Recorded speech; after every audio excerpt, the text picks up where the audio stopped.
Whether you're just at the start of Dead Island 2 or you're about to finish the game, there's definitely some tips that you should take on board that will help you through the rest of your playthrough or your entire playthrough if you're just beginning the game. And in this video, we're going to be going over essential Dead Island 2 tips for beginners and also veterans of the game. If you're already a veteran of the game, you'd have to be pretty quick to get there that quickly. But either way, if you're a veteran or a beginner, these are some essential tips that you should definitely take on board within Dead Island 2. And we'll be looking at loads of different tips from, just navigating the menus to loads of different gameplay tips and things that you are missing out on. We'll be going over loads of different things. So let's waste no more time and let's get straight into this video. So the first essential tip is to check side quest rewards to prioritize your time. There's almost 50 side and lost and found quests to discover within the world of Dead Island 2, so they can be pretty difficult to keep on top of when you start racking them up. And to help with this, head to the quest section of the player menu and then move to the slide or lost and found tab and hover over each quest to see the rewards available on the right of the screen. Now, all quests grant XP, but some also provide cash, blueprints, curveballs and even exclusive weapons for your troubles, so this can help you decide which assignments will benefit you most to tackle first. Now, once you've picked a quest, you may need to use the Dead Island 2 fast travel features to reach the appropriate area of LA so you can begin it, and we'll look at fast travel right now, which does bring us on to, well, the second essential tip, which is to visit 5 regions. So yes, Dead Island 2 does have a fast travel system, but you won't be able to use it until you visit at least 5 different regions. Fast travel can save you a lot of time and effort, especially if you need to get to a vendor or a locked area. So obviously without it, you will have to walk long distances, which really isn't always going to end well when the world is full of zombies. Now, of course, fast travel isn't for everyone. Some people want to explore the world and to experience everything that the game has to offer,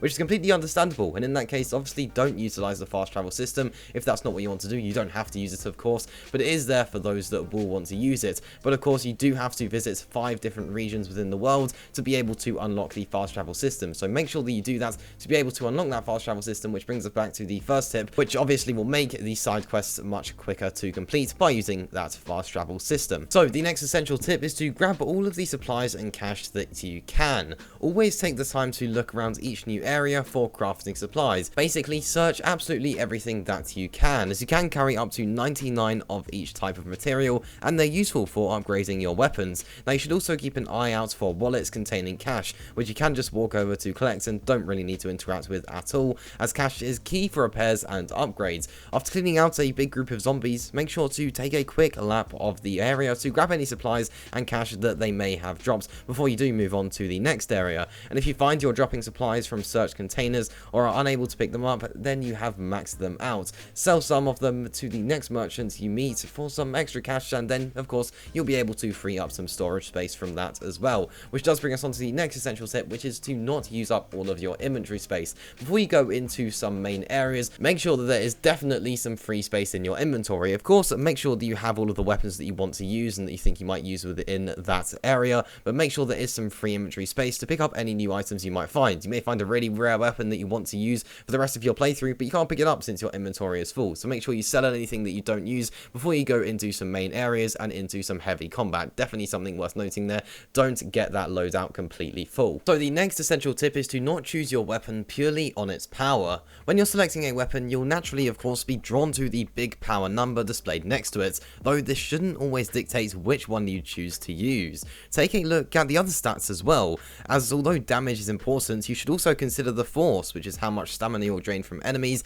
and speed, as you don't want to be waiting a long time between swings. Elemental upgrades are also an important consideration, as some zombies are actually immune to certain elemental damage, and the weapon will barely register on them, even if you're hitting them with a huge hammer. There's definitely lots of things that should go into consideration when you're picking what weapon to use, and chances are you actually have to use multiple different types of weapons when it comes to, killing loads and loads of zombies, since some zombies are immune to certain types of weapons, depending on the elemental upgrades that are applied to them. So really don't just look at the power of the weapon, you have to look at the other statistics as well. Definitely something worth noting there. The next essential tip, which is something that you probably didn't know about, is that if you stomp on down zombies, you will get an insta kill. Every time you knock down an enemy, be on the lookout for a prompt over their head to perform a skull stomp move. Not only will this kill the zombie instantly, but it won't reduce the durability of your weapon, and of course you can't take damage from other enemies or elements while the stomp animation is running. Unfortunately, this this option won't always appear, as you can only skull stomp a zombie with less than half of its health remaining, but it's a hand shortcut to thinning out groups, so definitely something worth noting. And the next thing is also involving combat, which is to not always aim for the head. Don't be distracted by the old zombie age of always aiming for the head, as the best point of attack is determined by which type of weapon you have equipped. Headhunter weapons do deal critical hits to the head, but maiming weapons generate critical hits on the limbs, so you should target them instead. Other weapon types include Frenzy, that delivers critical hits with rapid attacks, and Bulldozer, that converts all heavy attacks into critical hits. So it really is important to get to know the type of weapon that you are using to be able to get the best out of it, and the easiest way to kill the zombies is definitely not always just going to be aiming for the head. So the next tip is also focusing on weapons, and that is that you can level up weapons, but it is actually very expensive. Now, as you earn XP and level up your character through Dead Island 2, the zombies you face off against will also level up and become more challenging. Your weapons have levels too, and if this drops more than a couple below the enemies you're currently fighting, then you'll struggle to deal sufficient damage to them. As workbenches, you will see the option to match level for weapons that have dropped below the current level, as well as preview of what power it will increase to, but this can be an expensive process and often costs between $10,000 to $20,000 to complete, and that certainly isn't cheap, but there's definitely a way to get a bit of extra cash, and that brings us on to the next tip, which is to sell weapons that you are not using. Now, you are going to encounter a huge number of Dead Island 2 weapons during your journey, and you should grab every single one. They're easy to spot due to the aura rising from them, with the colour indicating their rarity. You can actually carry up to 16 weapons, so hang on to the most valuable ones you find as spares. Stashing them in storage lockers is always a good idea, so that you can sell them to the next trader that you meet. You can also scrap weapons for parts through your inventory, which can be useful to ensure you have enough crafting components. So the next tip is one that I actually covered in a previous video, which was my complete beginner's guide to the game. A link to that video is in the description and will be linked at the end of this video as well, but this is a really crucial tip, and that is to stock up on fuses. Now, you'll want to stock up on Dead Island 2 fuses. Fuse boxes that are missing a fuse are marked on your Dead Island 2 map, and while you can get through the whole story without using one,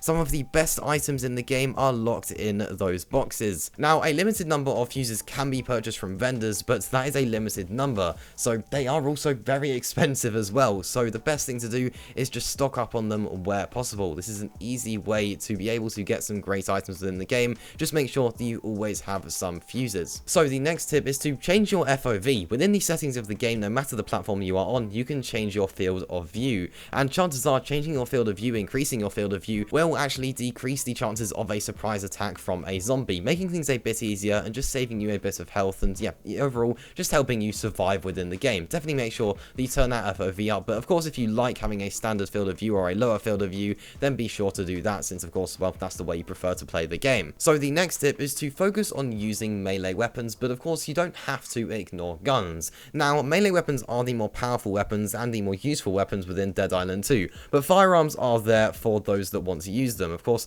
melee weapons are the preferred choice. They're more powerful and they were what the game was designed for, and there's way more melee weapons than there are firearms. It would be more beneficial, to be honest, to use melee weapons, since, well, yeah, like I mentioned, they are the better weapons, but if you want to use firearms, use firearms. They're there to be used, and of course, for those, yeah, for those of you that really want to use guns within the game, and that's the way you prefer to play the game, then by all means do so. It's going to be more challenging, it's going to make the gameplay more difficult, but of course, if that's the way you want to play the game, then that's the way you want to play the game. But it is worth noting that if you're looking for the best weapons to use, then none of those are going to be firearms. They will all be melee type weapons. Definitely something worth noting. The next tip is to remember to repair your weapons. Now, there is a repairing system within Dead Island 2. Over time, your weapon will lose its durability and you will have to repair it. Remember to do so, and also remember to upgrade that weapon as well. Repairing and upgrading weapons will something that you'll be doing quite a lot within Dead Island 2 if you do really like a weapon, so be sure to do that. Definitely don't forget to. The next tip is to probably use dodge and not block, and be sure to use it often as well.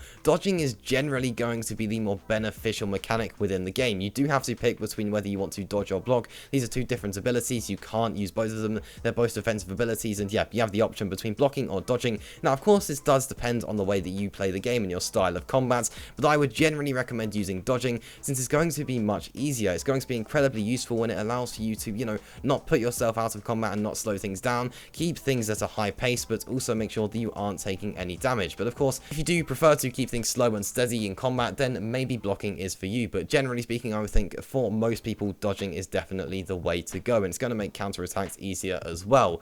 But there we go. So that does just about wrap up things here. Those are all of the essential tips that you need to know within your Dead Island 2 playthrough. Whether you've just started the game or you're near the end of the game, there's definitely some tips there to be able to help you get through everything. And yeah, that does just about wrap up things here. Now, like I mentioned earlier, I have done a complete beginner's guide to Dead Island 2. A link to that video is on the screen now if you are interested in watching it.